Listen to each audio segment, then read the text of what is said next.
Mother shocked upon returning from a work trip to find out her young daughter was abandoned by her grandparents so they could go on vacation. From the moment Sharon met David's parents, she realized that she would never be fully accepted. They were never hostile, but their cold stares, measured words, and restrained gestures made it clear that they were uncomfortable with her presence. Even at family gatherings, the atmosphere between them was always distant. When Sharon announced her marriage to David, their disapproval became even more evident. There were no prohibitions or confrontations, but the absence of enthusiasm spoke for itself. After the ceremony, the relationship remained the same, forced cordiality and constant coldness. Not even the birth of Rebecca, their first and only granddaughter, could change this dynamic. The grandparents maintained a superficial relationship with the little girl, taking care of her when necessary, but never showing true affection. Whenever Sharon and David needed to travel and left Rebecca under the grandparents' care, the acceptance came without enthusiasm. They never refused, but they never seemed happy to help. The discomfort was palpable. "Yes, we can keep her," they would say with no emotion, no smile, no welcoming gesture. This bothered Sharon, but she tried to ignore it. After all, they were her daughter's grandparents, and as cold as they were still family. The couple's travel routine was intense, and each departure left Sharon feeling anxious.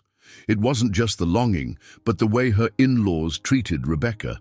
The lack of affection, the avoidant glances, the apathetic way they took her things, small signs that reinforced a silent fear. But she always forced herself to trust.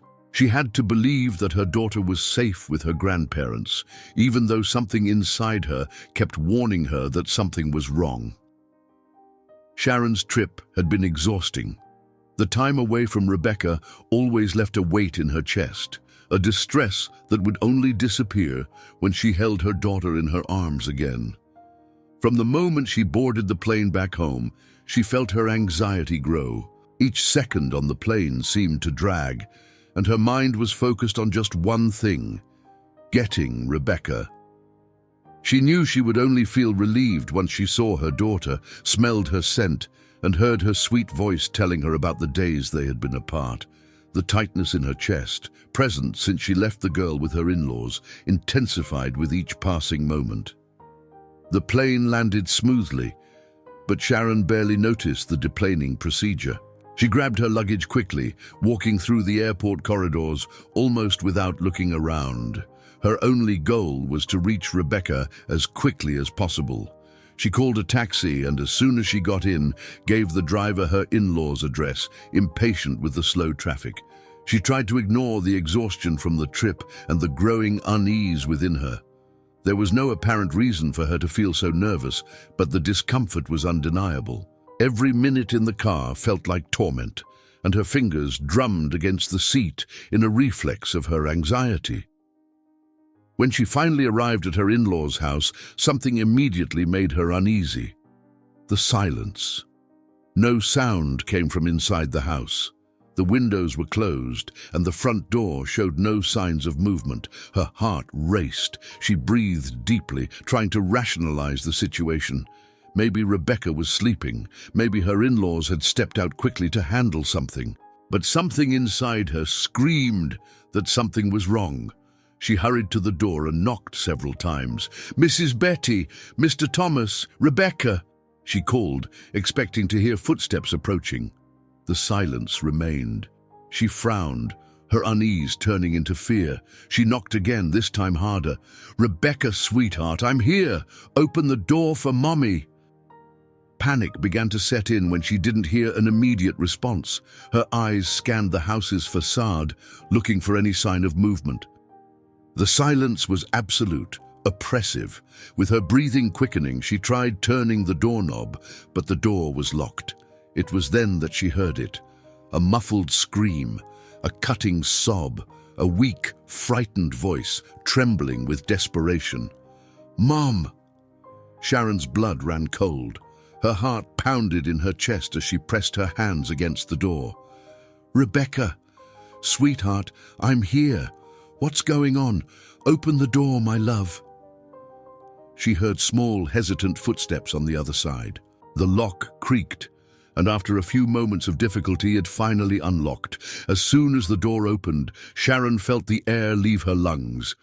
Rebecca was there, crying, her little face red and streaked with tears, her small, trembling hands gripping the hem of her own dress as if seeking some security. Her eyes were wide with pure terror, and her body shook uncontrollably, her sobs choking her throat. It was as if she were trapped in a nightmare she couldn't wake up from, her expression filled with a fear that Sharon had never seen before.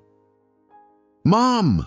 the girl cried, her voice broken by desperation, before she threw herself into Sharon's arms with such force, as if fearing that her mother would disappear at any moment. Sharon held her tightly, feeling her little body tremble with sobs. "My love, what happened? Where are Grandpa and Grandma?" Rebecca opened her mouth to answer, but her voice faltered. A strong sob shook her little body, and she hid her face in her mother's chest, trying to stifle her desperate crying. Sharon stroked her hair, feeling the girl cling to her as if fighting against her own fear. They left, Mommy.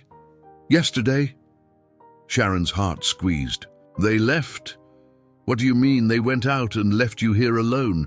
The little girl nodded, trying to hold back the tears. "They said they were going to travel, that the bus would leave in the afternoon, that I had to stay inside, that you were going to pick me up today." Sharon felt a chill take over her body. A wave of overwhelming anger and disbelief washed over her. "They left you here alone all this time? You were left without food, without talking to anyone?" Rebecca sniffed, wiping her face with her little hands. "I tried to be strong, Mommy. I tried." Her voice was hoarse, fragile, almost a whisper. "But it was so dark. I heard noises, and I called you, but you didn't come. I thought no one would come." With each word, her crying intensified, her body shaking uncontrollably in her mother's arms. Sharon's heart broke as she looked at her daughter's frightened face. She kneeled before her and held her cold little hands between hers, trying to give her comfort. "My love, you don't need to be scared anymore. Mommy is here, and I'll never let you go through this again. You were so brave, my princess." Rebecca sobbed and clung to Sharon, who embraced her tightly, gently running her hands through the girl's hair. She kissed her forehead, feeling her still trembling. "I was hungry, Mommy, but I didn't want to go out. They said I had to wait for you." Sharon felt a lump in her throat but kept her voice calm. "It's over, my angel. Let's go home. You're going to take a warm bath and eat whatever you want.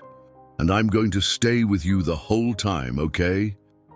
Rebecca nodded slightly, breathing deeply between her sobs. Her little hands still held onto her mother's blouse tightly, as if afraid to let go. Sharon waited a bit longer, ensuring that her daughter had calmed down a little, before taking the phone with trembling hands and quickly dialing David. Sharon closed her eyes for a moment, trying to contain the fury that was boiling inside her. How could they do this? How could they abandon her daughter like this? She breathed deeply and picked up the phone with trembling hands, quickly dialing David. The call took a while to be answered, but when she finally heard her husband's voice, her anger erupted. "David, you won't believe what happened," she said, her voice heavy with fury and indignation. On the other side, there was instant silence, followed by a tone of disbelief. "Sharon, what's wrong? Did you get Rebecca?" "Yes, I did. But do you know where she was? Alone. Alone inside that house, David. Your parents just left and left her here." There was a heavy moment of silence. "What? That can't be true. They would never do that. Well, they did," Sharon interrupted, her voice full of rage. "They left yesterday, took a bus, and left her here alone. My daughter spent the entire night scared, with no one to take care of her." David took a moment to respond. When he spoke, his voice was full of shock. I don't know what to say. I'm getting the first flight back. This can't go on like this. This won't go on like this, Sharon said, feeling the tears of anger well up in her eyes. David, this is unforgivable. They'll never be near my daughter again. Never. The call ended. Sharon held Rebecca tightly, trying to calm her, but the weight of her in-laws' negligence burned in her mind. How could they do this? How could they abandon such a defenseless child just to prioritize a trip? Sharon then held Rebecca firmly in her arms as she took her home. The taxi ride was silent, interrupted only by the occasional sobs of the girl, who, exhausted, closed her eyes, but would open them again shortly after, as if afraid of falling asleep and waking up alone again. The tightness in Sharon's chest only grew.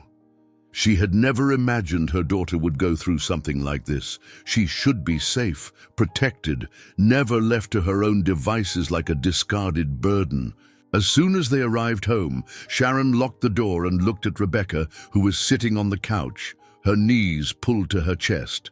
The girl's large, frightened eyes seemed vacant, her breathing still interrupted by sobs.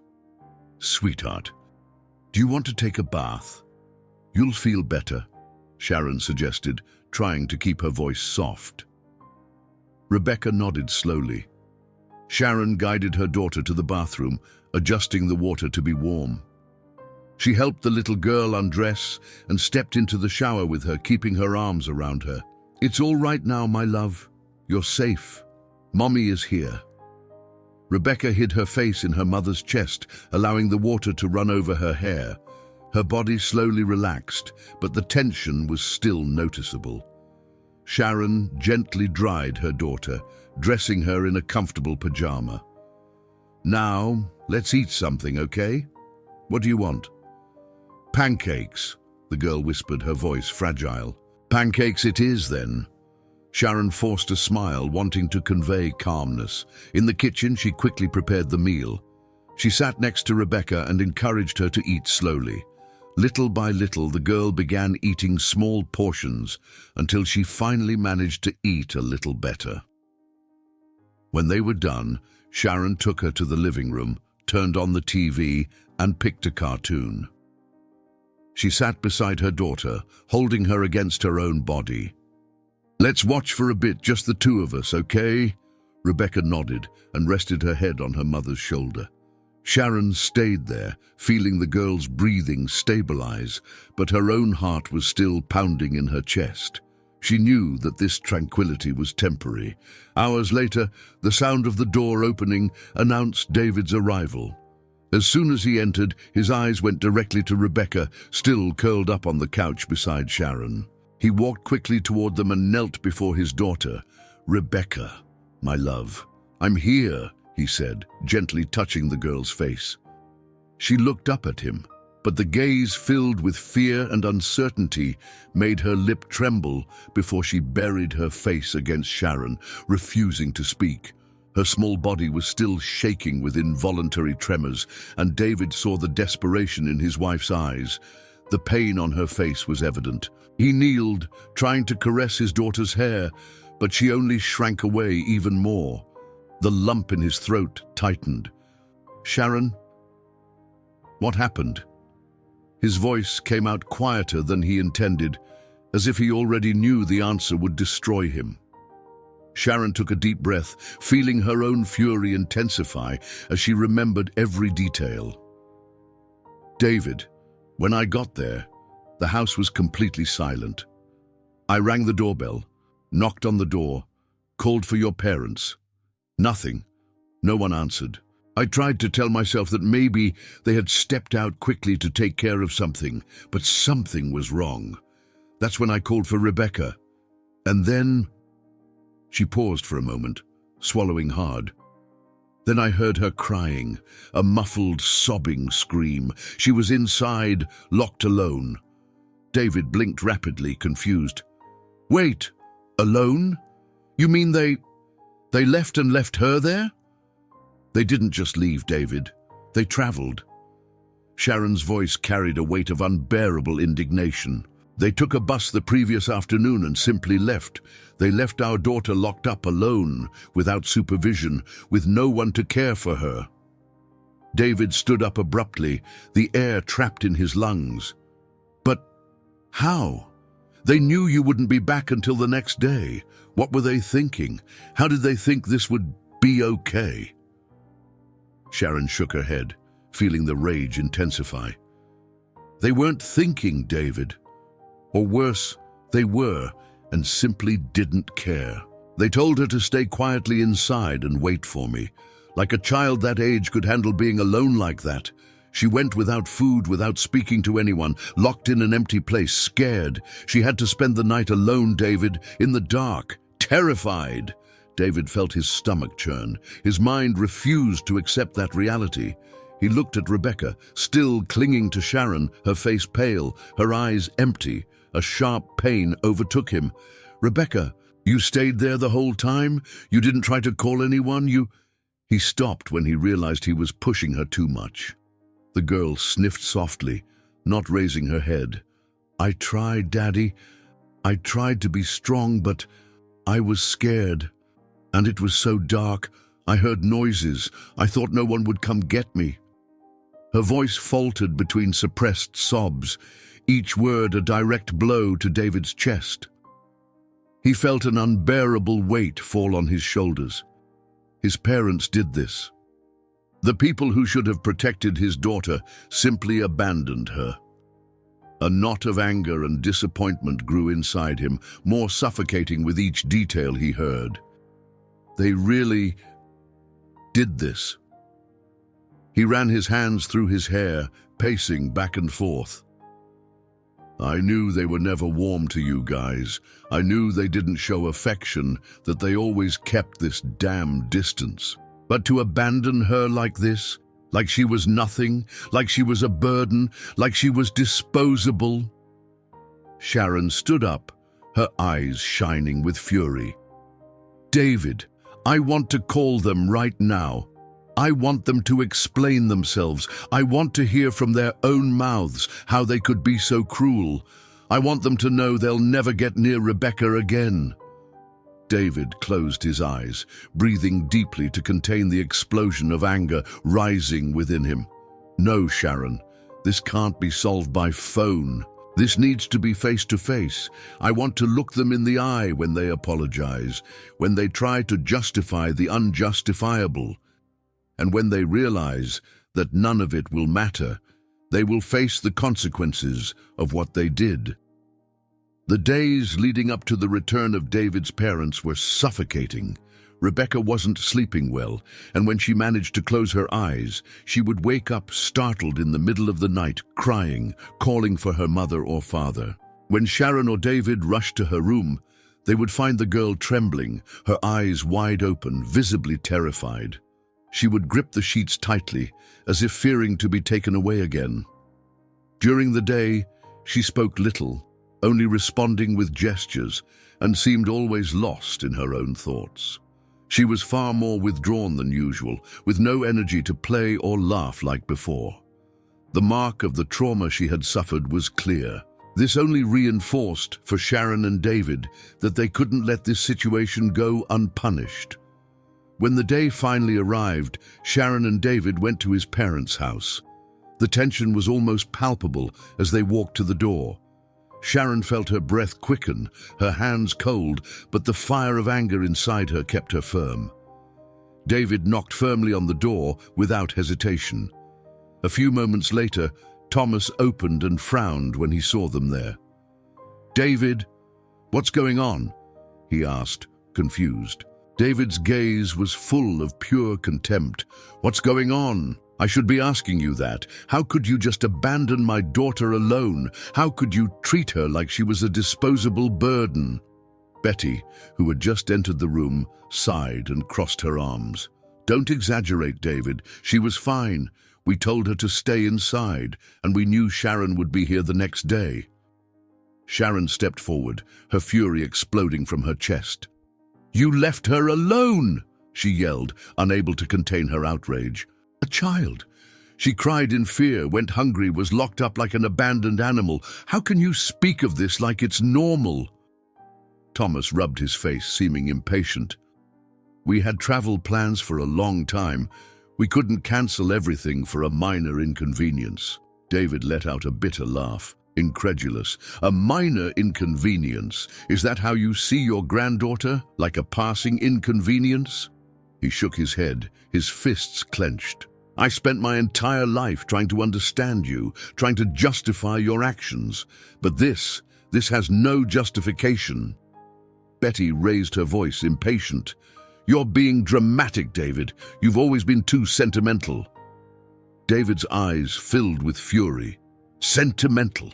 I'm being a parent, something you failed to be, he shouted, his tone full of hatred. Sharon pointed an accusing finger at her in-laws. You've never been grandparents to Rebecca. You never truly cared. You always pretended for convenience, but now you couldn't even do that, and now you want to act like it's nothing? Betty and Thomas exchanged glances, as if finally understanding the seriousness of the situation. But the truth was clear. They didn't care. Not the way they should have. No excuse could erase what they had done. David took a deep breath, his gaze icy as he stared at his parents. You won't see Rebecca again. Never. It's over. Betty's eyes widened. David, don't do this. We're your family. David shook his head. No, families protect, families care. You failed to be that, and now you'll face the consequences. Without saying anything more, David and Sharon turned and left the house without looking back. They felt that by crossing that threshold, they were finally severing any remaining ties with his parents.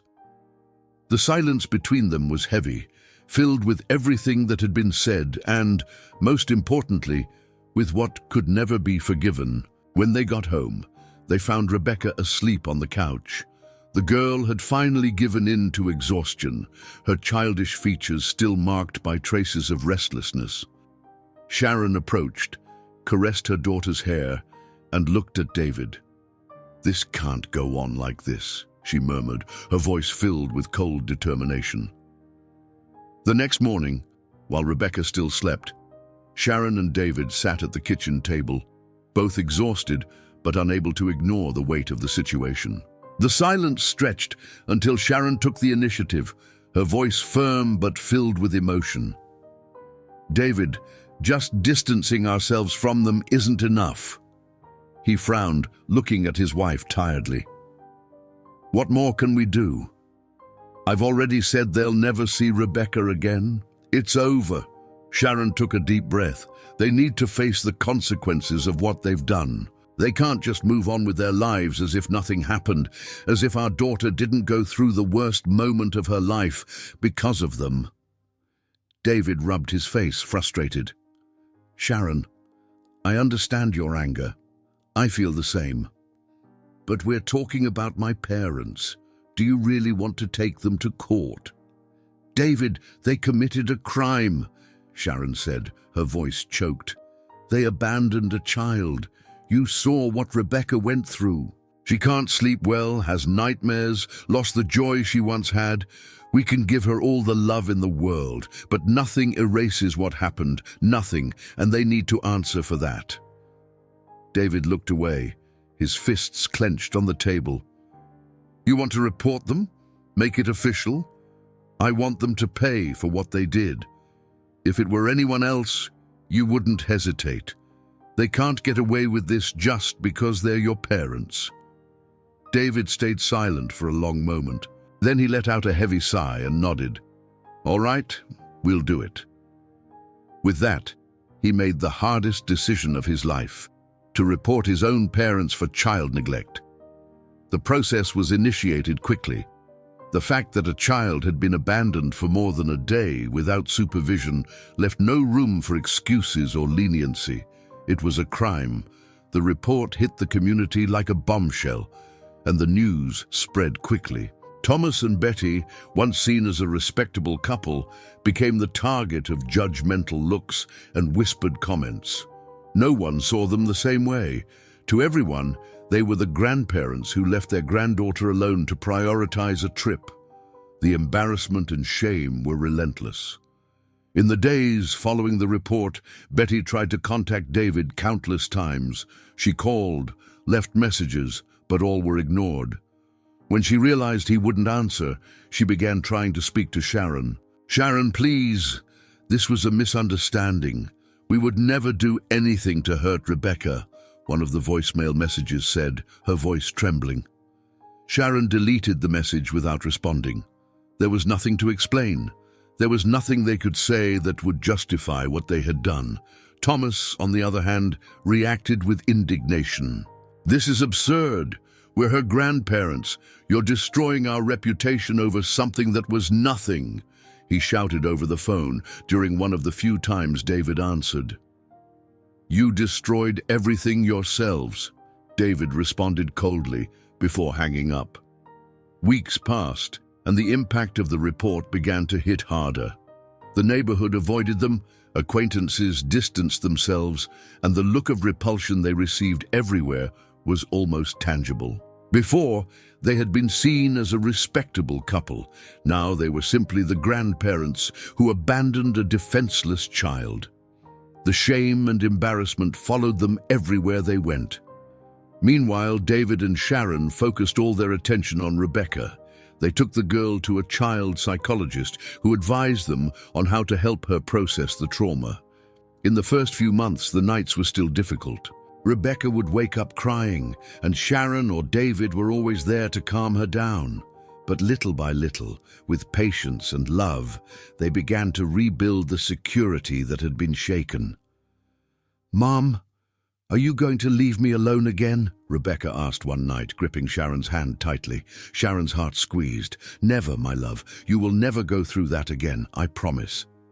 The months went by, and little by little, Rebecca started to become the happy little girl she once was. But some things would never be the same. Every time her paternal grandparents came up in conversation, she would change the subject or look away. And David knew there was no longer any space for them in his daughter's life. Thomas and Betty tried to make contact again. They showed up at their house once, but David didn't open the door. When they insisted, he went outside and confronted them, his gaze hard. "Leave. You will never see Rebecca again."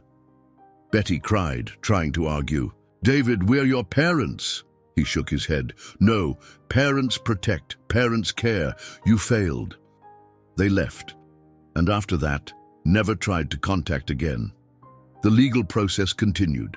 Despite their age and their previously spotless record, they were formally held responsible for neglect. The clean record they had was forever tarnished. David never spoke to them again. For him, there was no turning back. Sharon felt that even with the legal punishment, Betty and Thomas would never truly understand the harm they had caused. But that no longer mattered. Their priority was Rebecca. They would protect their daughter from any pain, any abandonment, any neglect. And for that, David's parents would never be part of their lives again. Life went on, and while the scars from that episode never completely disappeared, one thing was certain: Rebecca would never again be left in the hands of those who didn't know how to protect her. If you enjoyed this story, don't forget to subscribe to the channel, leave a comment, give it a like, and activate the notification bell so you don't miss any of our upcoming videos. See you in the next story.